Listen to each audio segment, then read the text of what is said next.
We had J.D. Vance participating in TP-USA, which was confronted by some people there talking about you're supporting genocide. And J.D. Vance wants to, I think he wants to be 2028 presidential candidate for Republicans. How do you see the way that he was negotiating with Iranians? Because they said from the Iranian side, I talked with Professor Mann, they said right in the middle of the night, it was late in the night, he decided to go to the United States, which he agreed before to negotiations continuing to Sunday, but he decided to get out. What was that, Scott? What was that? And he was calling over and over Washington. He talked with Benjamin Netanyahu, and Benjamin Netanyahu says he was in direct contact with him because he wanted to report what has happened. What is that? Well, it's a reality that in the Trump administration, there's no such thing as an independent negotiator. The only voice that counts is Donald Trump. This isn't Richard Nixon giving Henry Kissinger, permission to run off and solve problems, and then report back, and the president's briefed on it. Kissinger has great latitude. J.D. Vance had zero latitude to the fact that there was almost Islamabad memorandum of understanding is solely because of the Iranians, who came in prepared, very well prepared, and they were able to, take whatever limited American input there was and immediately turn it into something. They were ready to move. It's a shame that we blew that opportunity. But J.D. Vance wasn't there to, in my opinion, he wasn't there to make a deal. He was there to make it impossible for a deal to take place. The reason left at midnight is because the Iranians were doing everything they could to make a deal. The Iranians were ready. They're like, let's get this thing done. Here it is. You got a problem? Here's a solution. You got a problem? Here's a solution. We're ready to do what it takes to get this thing done. And Vance wasn't allowed to close the deal, so he had to leave. Because this can't be, if J.D. Vance closed the deal, if there was a successful negotiation, this could only be interpreted as an Iranian victory. That the United States met Iran in Islamabad, and at the end of the day, the Iranian 10 points served as the foundation of this of this agreement. That's politically unacceptable.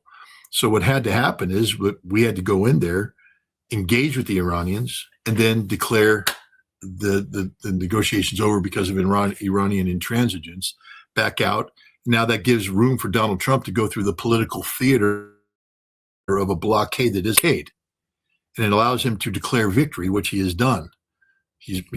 And now he can go in and close the deal and say it only happened because of the great strength and resolution that I showed in showing the Iranians who's the boss of the Strait of Hormuz. But now we've solved that, so now we're going to have reconstruction. It's a great source of revenue, and however he wants to spin it. But J.D. Vance just wasn't allowed to succeed. I don't think some people say that's because Trump, Yeah.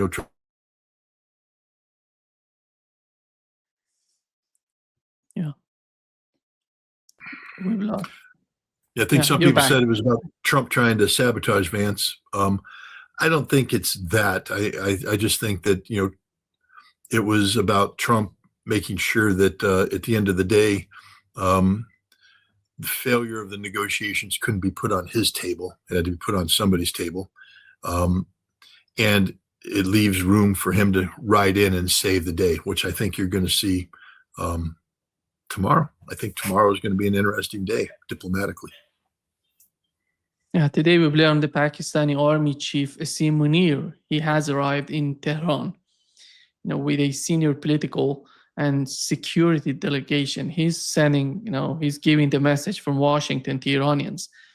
Do you think that this time around, as you mentioned, Iranians were there, they went to Pakistan totally prepared. You see, you look at the delegation, they had everything there. They had an economy, legal, political, everything. They had everything there to do everything correctly. But how do you see, if something happens with the negotiation, with the talk, do you see the same happening on the part of the United States? We see a good delegations having each and every dimension that a delegation need to negotiate, to talk. I don't know if we're capable of that anymore. I mean, I'd like to believe we could, but I don't know if we're capable of that anymore. What I see is that we were intellectually lazy. We let the Iranians do all the hard work. And that we'll use the Islamabad draft MOU as the foundation. It's been sent back, and there's been some tinkering with it. I think when we meet, we're going to use that document as the foundation. Look, I would love if we sent in a senior diplomat who was backed by, all the experts in the U.S. community coming together to do the same thing that the Iranians did.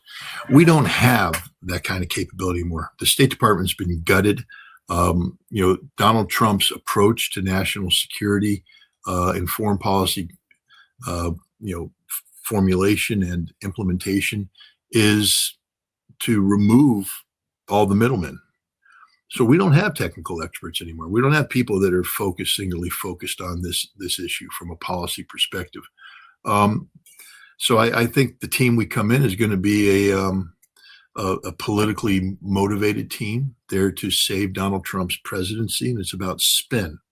That Iran has done all the technical heavy lifting, and the United States is. I think we're just going to send another team of political spin meisters. Let's see. We'll see what it looks like. I think that the Pakistani defense minister was also there to because the Iranians were concerned the U.S. was going to shoot them down, that the U.S. was going to do something stupid. And I think the Pakistanis have to reassure the Iranians that they're not being set up for a U.S. trap.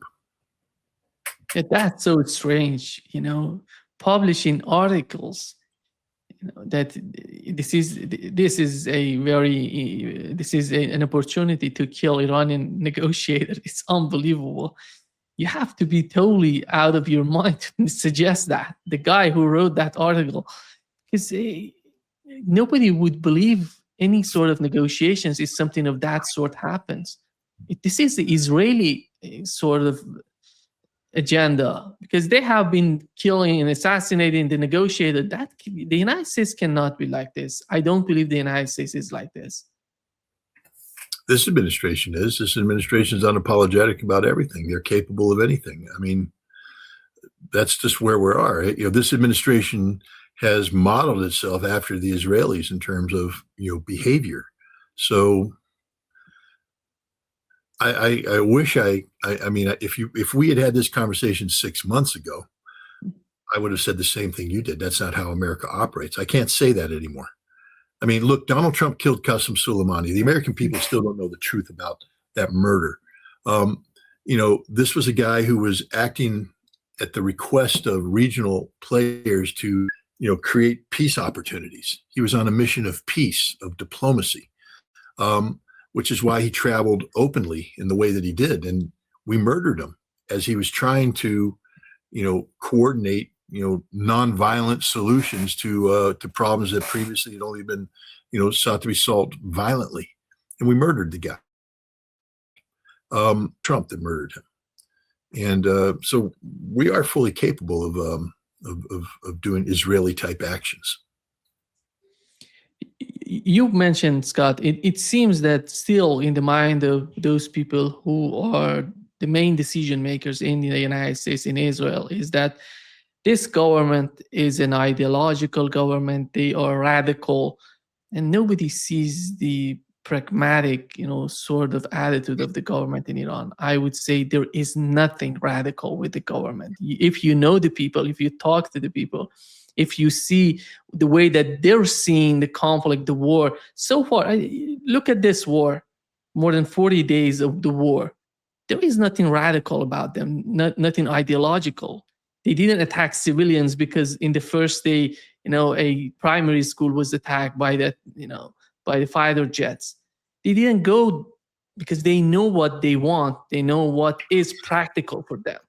And they fail to understand it in the United States, in my opinion, and in Israel as well.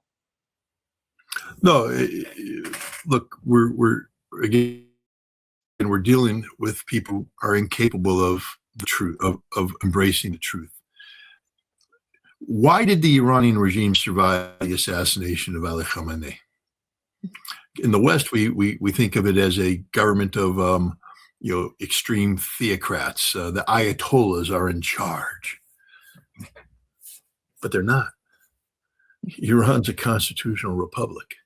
The president's in charge. Read the Constitution. The president has a lot of power. Even when you get into these various councils and committees, the president is the chair of these. He's the man that's sitting at the head of the table. Yes, the supreme leader is there, but the supreme leader is there from a religious standpoint, to focus on ensuring that policies conform, to the Islamic, foundation of the nation. But the Constitution drives everything. Even the Guardian Council and the Expediency Council are there to ensure, constitutional conformity. This is a system that's been in play for 5 decades, and it works. And the Iranian people, by and large, believe in it. There are abuses of power, of course there are, but for people to say this is a regime of mad radical ayatollahs means you don't know anything about Iran. You don't understand how Iran works. You don't understand how Iran functions. The total disrespect you show to the Majlis and the whole concept of democracy, democratic representation, etc. And so, we can't allow people who truly know Iran to be advising the president, because the only way these policies work is if you believe the underlying misinformation about Iran and its system of government. But there's nothing radical about Iran. I think what we've done is we've empowered a more conservative element that is distrustful of the West, that might be more inclined to pivot away from the West and engage more fruitfully with the East. But even then, remember, the people that are talking about the pivot, it's not as though they're sold out to China and Russia. These are Iranian patriots. We don't respect the fact that the people that are governing Iran today are Iranian patriots first and foremost, that they're looking out for what's best for Iran, that one of the reasons why they've rejected, the policies of Rouhani and Zarif, is because the West has betrayed Iran so much over time. The West can't be trusted. And so they're starting to question those who believe we should give the West one more chance. To do what? to betray Iran again. So we in the West, we don't want to legitimize the legitimate concerns of these more conservative Iranians. So we radicalize them instead. We make anything that's opposition to the United States and the West becomes radicalized. And then we tend to, ignore the patriotic aspects of these people, and we call them Islamists, radical Islamists, fundamentalists, extremists, when the reality is most of them aren't extreme. I mean, none of them are extreme. I mean, I believe that Iran is a nation of great faith, and I believe that people who gravitate to positions of leadership, because it is an Islamic republic, are people whose beliefs conform with the vision of an Islamic republic, but that doesn't make them Islamists or fundamentalists or extremists in the way that we use those terms to define Wahhabism, Salafism, Al Qaeda, ISIS, and things of that nature. We in the West, we're incapable of discerning differences, or maybe we're capable of it. We just don't want to, because the truth is complex, and we want simplicity. And so we embrace lies. We embrace, inaccurate narratives, because it's easier to do so, because we're not trying to win a debate about the reality of Iran with Iranians. It's not like, I don't have to convince you. I have to convince the idiot American across the street from me, and the idiot American down the road from me, and the idiot American down here, people who are ignorant about it. So the narrative I create doesn't have to be fact-based or, conform to reality. It just has to be something that can be consumed readily by an ignorant American public. And that's got to be frustrating for you and the people of Iran who are saying, well, wait a minute, we really exist. There's a truth here. There's a reality here. Sadly, in America, we don't care about your truth or your reality. We only care about how we can spend data so they can be consumed politically here in the United States. Part of the negotiations, Scott, since day one, Iran said on all fronts, there has to be, they have to put an end to the war on all fronts. One of them is with Hezbollah in Lebanon. And Israel had the first, direct talks with Lebanese government. But the outcome of that, it seems to be, they're gonna end up having a civil war in Lebanon if they go in that direction. What is your understanding of that? My understanding is that Israel currently occupies 22% of Lebanon.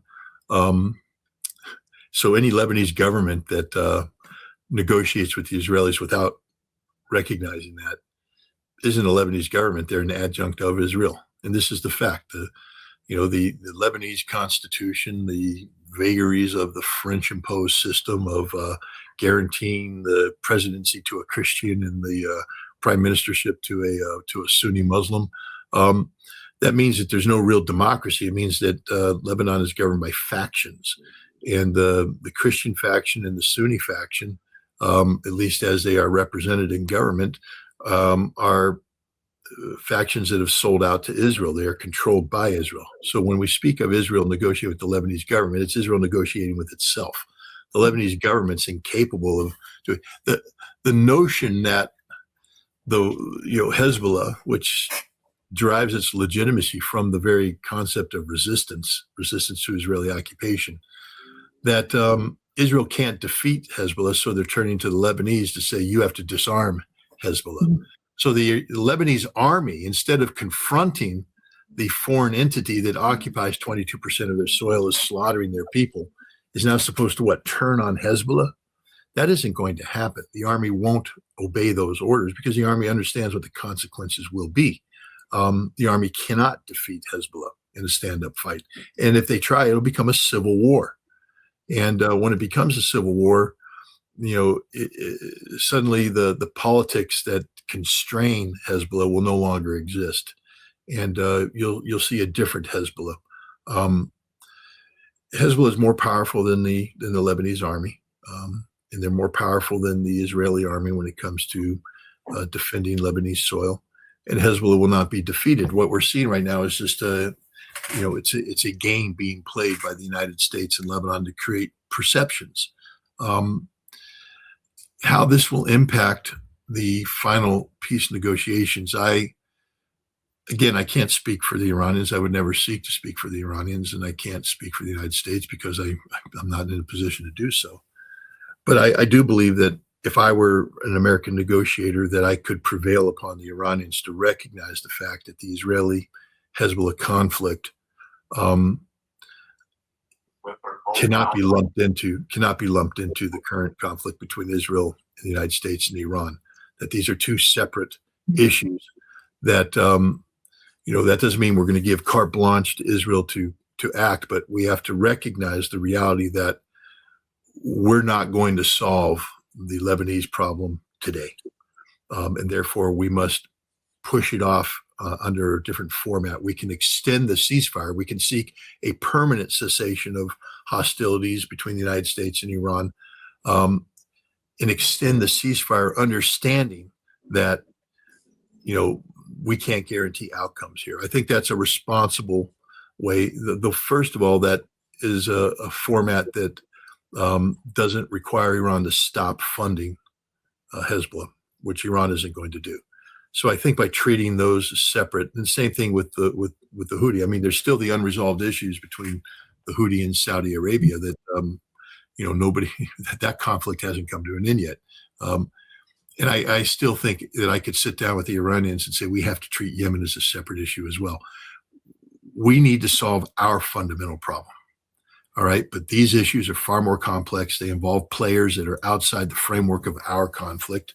And, so we need to come up with an effective mechanism of continuing engagement to resolve these conflicts without, and I would tell the Iranians, without forestalling your ability to move forward. I want sanctions lifted against Iran. I would say as an American negotiator, I want those sanctions lifted.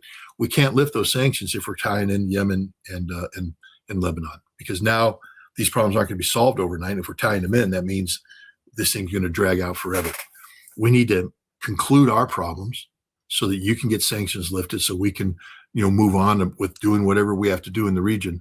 And we need to agree that we're all going to come in. Now, maybe we can talk about frameworks. Maybe we can get Chinese mediators. Maybe we can do some things about this, to change the dynamic. Because if I were the Iranians, I'd say, well, so you're just proposing we continue to do what we did before that didn't work.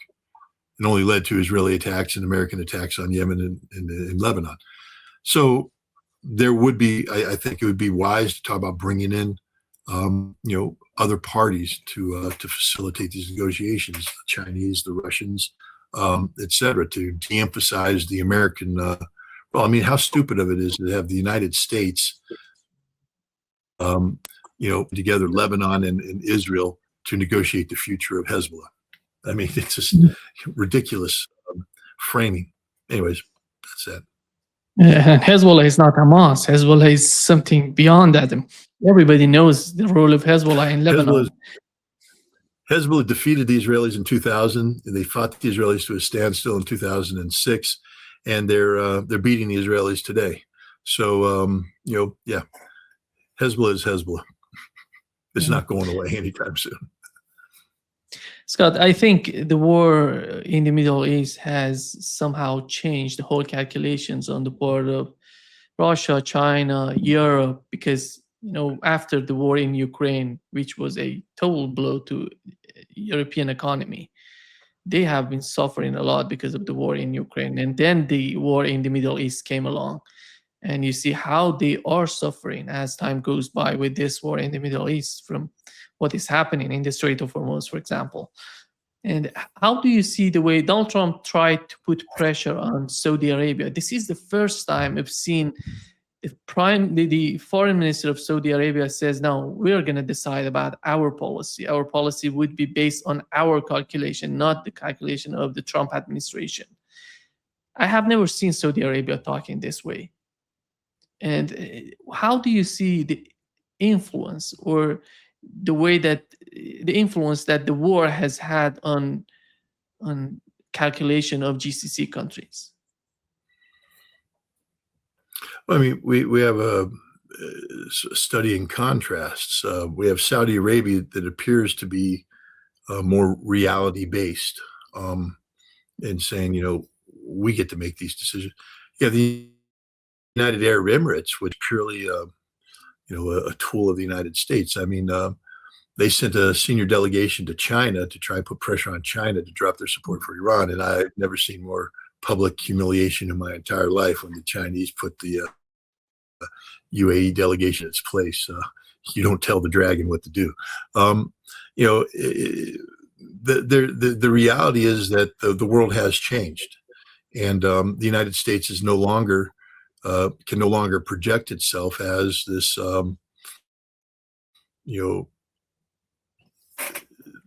this superpower, the last remaining superpower, unchecked guarantor of security, that nobody would dare challenge the United States because of our overwhelming military and economic strength.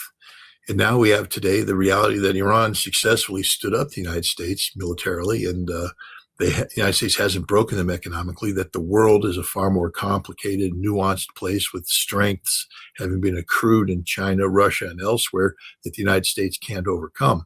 The Gulf Arab nations, which had for now, 40 decades, bought into the Carter Doctrine, which was, America guarantees security, but then you guarantee your foreign policies will align with the United States. They're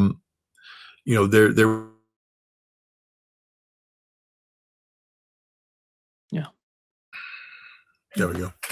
They're waking up to the fact that they're waking up to the fact that the United States no longer gets to dictate outcomes, and it can no longer provide guarantees, and so they have to adjust to this. Some adjust more rapidly than others. I think Saudi Arabia is starting to see the light, and the United Arab Emirates continues to wallow in its own ignorance.